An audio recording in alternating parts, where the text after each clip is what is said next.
1 Desert Storm Radio world famous DJ Clue, Desert Storm. That's Lucas in Paris right there, man. Jay-Z, Kanye West. And man, we're going to have them tickets for you to go see Kanye and Jay-Z. So make sure you keep it locked right now, baby. But, got my man Fabolous on the phone. We're talking about this whole Ray J incident. What's good, Fab? Yo. Fab, what up, baby? What's the deal, yo? Yo, man, so let's get right into it, man. I mean, obviously, Ray J called in. Who called in?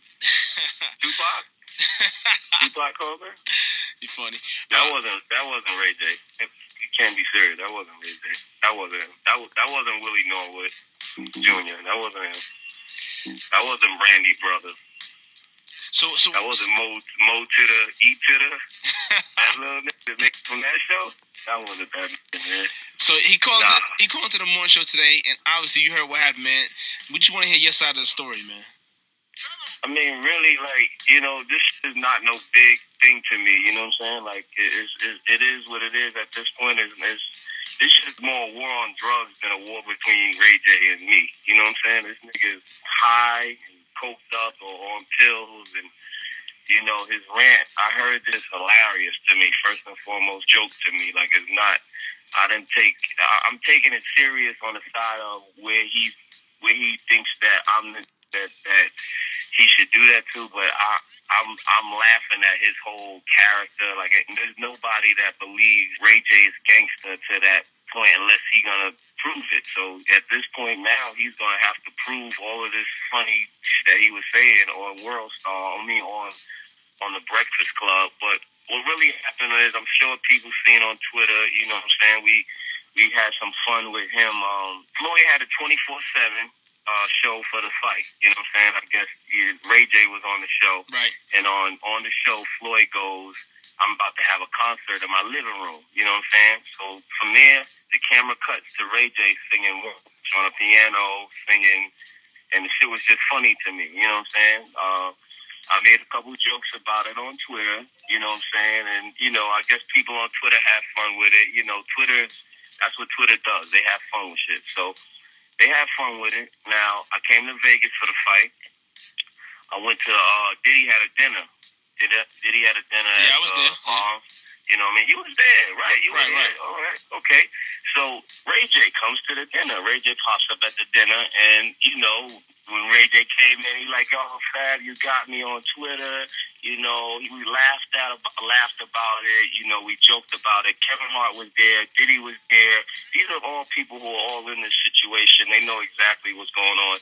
You were there, DJ Clue. You know, you're the guy who can squash this. The negotiator. I know that's your man. I know, Little Brandy is your man, you know what I'm saying? So that's why, you know, I wanted to call you and clarify this, because according to him, you're the only man that can squash it. You're the Minister Farrakhan of this. So, you know what I'm saying? But anyway. Chris Sabian. So anyway, comes into the dinner, and, you know, we laugh about it. He chopped it up about it. And what he said it was the way they edited the 24/7 show. He said it was bad there. It was people there. It was everybody was in the living room.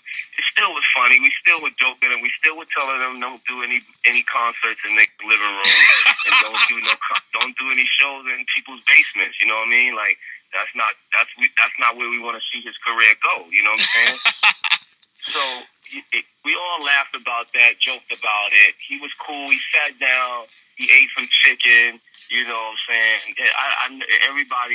Everything was cool. Everything water under the bridge. I have a show here at the Palms with Jada Kiss and Styles P. And I see him, and he's like, yo, we gonna come down to the show later. Everything's cool. I'm like, shit, cool. I'll see you at the show. Whatever. We get to dinner. I went to dinner before the show. I see Kevin Hart. He said, yo, I just seen Ray J. He got on a little red hoodie, and he just told me, yo, we got 7 Rolls Royces, and, you know, the is on deck. We just get money out here. The money team. He just talking crazy, whatever. He said, okay, Kevin Hart said, I just looked at him and said, okay, and dapped him and walked off. You know what I'm saying? So we laughed about that, But I had no feeling that Ray J had any problems with me whatsoever. You know what I'm saying? Right. So we go to the show. I'm walking down the hallway to the show. I see Kiss. Say what's up to Kiss. as you come down the hallway, seeing everybody there, I see 50 against the wall, I see Floyd against the wall, and I see Brandy's brother with the red hoodie on. You know what I'm saying? Because Kev just told me he just seen him with the red hoodie. So I walk up, I get 50 a dap. I'm going to get Floyd a dap, and then Ray J chimes in and says, "Yo, my nigga, we here with the money team. I'm here with the money team, and you know we was talking about the jokes, and wasn't feeling the jokes."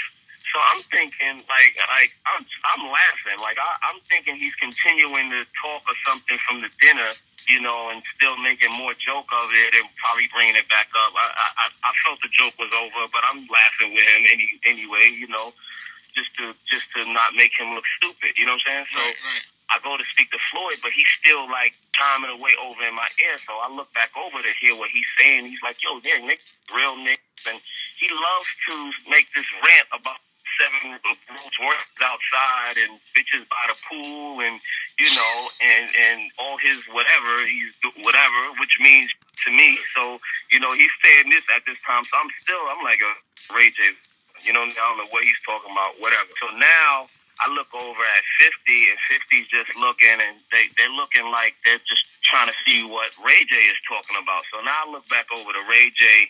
Ray J is like, "Yo, we real, man, we're not bitch-ass niggas. This the money team.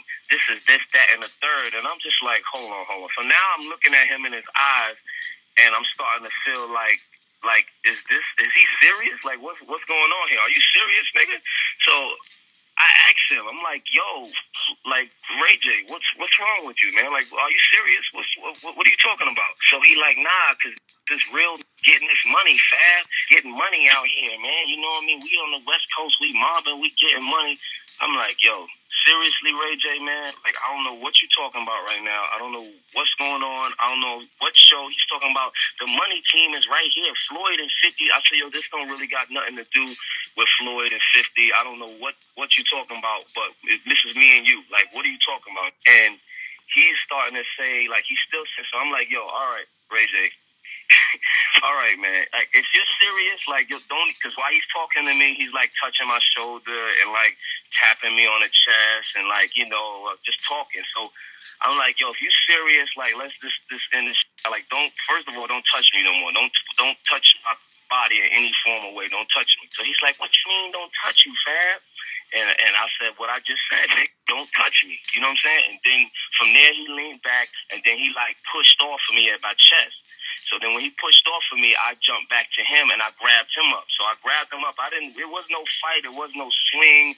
This whole story that he made up, that whole Tupac rant about him swinging on somebody and all that shit, is all lies. It's all so there was never on that Whitney. That was on that Whitney last night or something like that. There ain't no swings take place. You can ask the money team. The money team was standing there. Ask his money team that he's probably the water boy for, but ask the money team. Ask the money team and let them, and they will tell you that it was no blows or what's this. So I grab him up by his little red hoodie, and I'm holding him there by his hoodie, and I'm like, "Just chill out, Little Red Riding Hood. There's nothing going, like, just chill the fuck out, right?" So I'm holding the nigga, and it's a bunch of commotion from all of the security guards and that. The hoodie is over his face. Like, I could have mopped the floor with this kid if I really wanted to.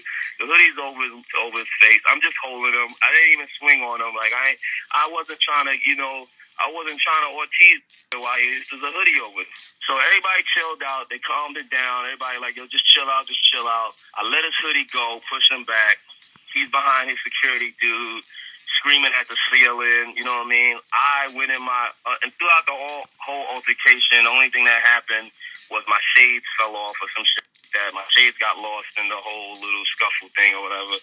So I went to my dressing room, which was 2 feet down from where this happened. Went in my dressing room, had a couple sips of Fiji water, you know, we joked about it in there. Me, Kevin Hart, and Meek Mill. Meek Mill came out to the show. Shout out to Meek Mill and Kevin Hart.